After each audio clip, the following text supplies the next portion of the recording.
It's literally made us a different company. We've gone from, darn near the potential of closing. We were kind of waffling pretty bad because we had a wrong seat issue. Everything he said is spot on. And I found that when I take that approach, it really gets those potential clients or the new clients to trust us a little bit more, to believe more like what we're saying, because we're not just rushing to judgment. That's impact. That's people that didn't have health insurance that have health insurance now. I'll get out of bed every day to serve people that are doing that kind of stuff. And prior to working with you guys, I was always against working with agencies or consultancies. Like everything is in-house for me, which is ironic because I have an agency. I'm like, I know how you guys work, but it's been a no-brainer for us. How has your business results been impacted by the result of having a CFO? The impact was made almost immediately. We actually had a CFO change in there. We got assigned a person, and there's some changes happened within their company, and but it was all seamless. We weren't ever worried about that, but it's made us a different company. It's literally made us a different company. We've gone from, darn near the potential of closing. We were kind of waffling pretty bad because we had a wrong seat issue. And within a few months, I think one of the initial interviews with Mike was, hey man, we're not sure we got the right people on the bus. And he said, okay, we'll figure it out. And they did real quickly. And it's made us not only rebound from that potential to last year was our largest year ever in the history of the company in almost 34 years with the largest profit margin with a large number. So when you hear stuff like that, guys, and I'm telling you and I heard Mike's presentation, I was in the back there taking notes. Everything he said is spot on. He's a nuclear engineer, but he knows the importance of teamwork. He knows the importance of the heart of a teacher. He knows the importance of we. And one of the ladies that was with us at lunch said, we're going to ask stupid questions. We're electricians, we're appliance folks, whatever we do. We don't know the numbers. I don't even like the finance numbers. I hate it, but it's kind of important. So you guys have to understand, but the lady asked, she said, so it's really common that y'all ask the same question over and over and over? Yes. Don't get frustrated at it. We're not that silly dumb, but we just don't know what we don't know. In our industry, if y'all have heard of whip report, because it's a beating. So, but forever, almost a year, he's calling whip report, but then we call it over and under billing in our software. Well, they don't match. Why is this thing not matching? Well, make sure that we understand what you're talking about, because we're the tacticians that can't get out of our own way. So be willing to communicate. We just don't know what we don't know.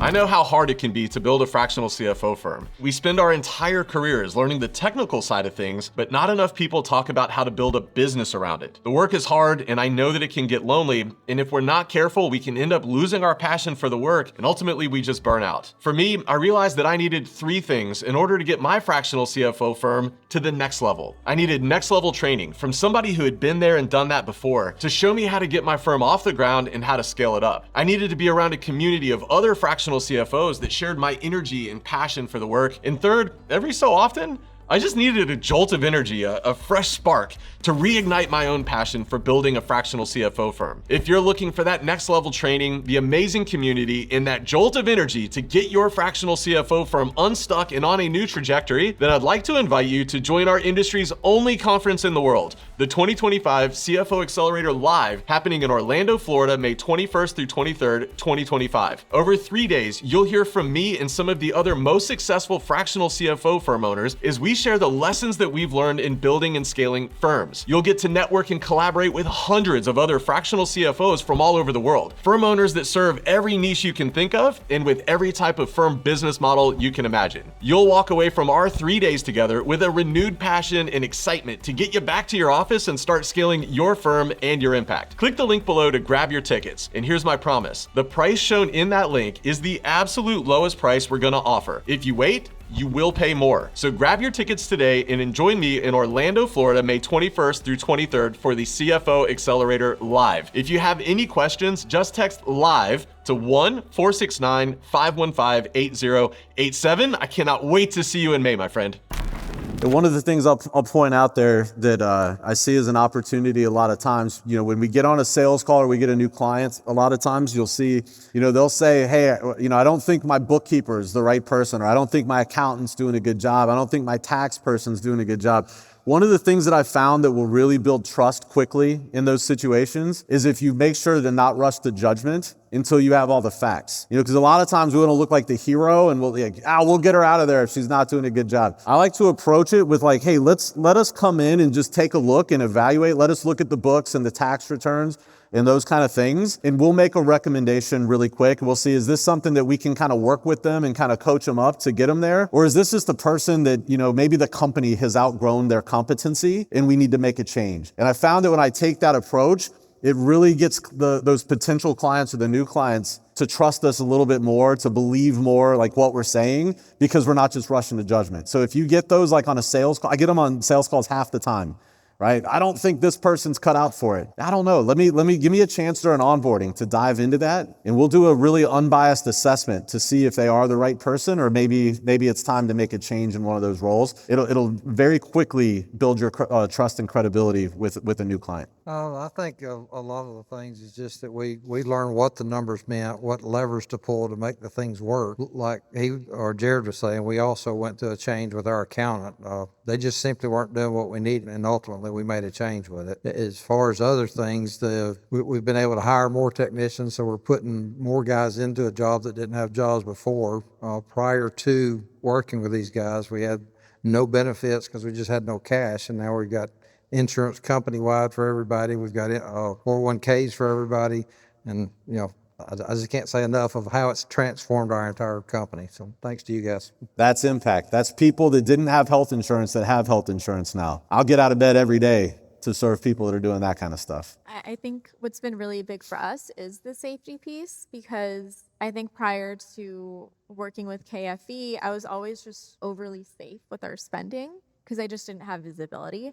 I didn't really know, so I was really, really, really tight with our spending. And now I have so much solace. He'll let us know exactly like where, he'll do a pulse check, see exactly where the numbers are. That allows me as a leader to know and understand like what I have budget for, and it allows me to really stick in my lane, because I too always thought that I didn't need anybody managing finances until I got big enough to need a full-time CFO, but that's like a really big hire for a big company. And prior to working with you guys, I was always against working with agencies or consultancies. Like everything is in-house for me, which is ironic because I have an agency, so I know the market. I wasn't going to say it, but yeah. I'm like, I know how you guys work. But it's been a no-brainer for us. One thing I'd like to point out is you listen to the different panelists up here. Notice how they all use very different language a lot of times to describe a very similar idea or concept. Like Anna talked a lot about safety and solace. And what I would encourage you to do is you start getting into your market or your niche, if you decide to do that, pay attention to those words that continue to rise to the top. Use that in your marketing. Use that in your sales. Use that in your CFO report, right? Use the language that resonates with them. Because a lot of times, like for creatives, the word budget, if you tell them that you're going to help them put together a budget, they're done, right? Because creatives, they don't like those restrictions. They don't like to feel the constraints. So listen to the words that they use. Like, how do they describe those things? And don't be scared to change your vernacular to match what it is that they want, so that you can relate to them. Because again, that trust comes when it's like, oh, they get me. And then they give you their money, right? Then we get to serve and make it and have an impact. He nailed it. And from a branding perspective, I always tell our clients, like, everything visually and messaging wise should always be reverse engineered to appeal to the end user. So it all really depends on who you're trying to target. What age range are they? What's their socioeconomic background? Like, what words are really going to resonate with them? And there are a lot of tools you can use online to like cherry pick these words and then use them verbally, use them on your website, use them on your onboarding forms, because the more that people think you're speaking directly to them, you're going to really be resonating with them. What is the creative form of budgets, by the way? What is a good word? Because I have plenty of creative. A spending plan, a profit plan. Yeah.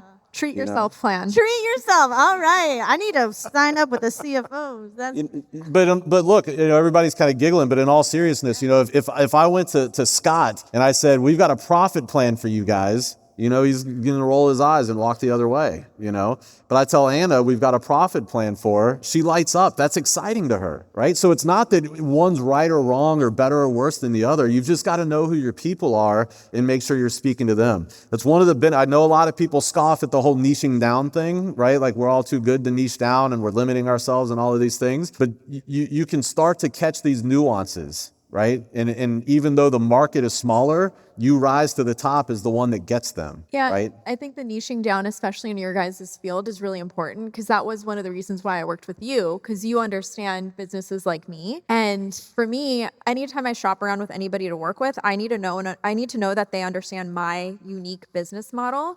Like I felt this when I was like searching for like a CPA too. I'm like, who's gonna help me like tax hack like personal brands specifically. So I think there is something about niching down that does feel scary, but that comes from a place of scarcity. Like there are so many people that I think would really, within a target market would really appeal. And it's just going to benefit you guys the more you're really hyper focused on them and they feel like you're the expert and really understand their needs. This is awesome. This is incredible. I feel so happy to be here.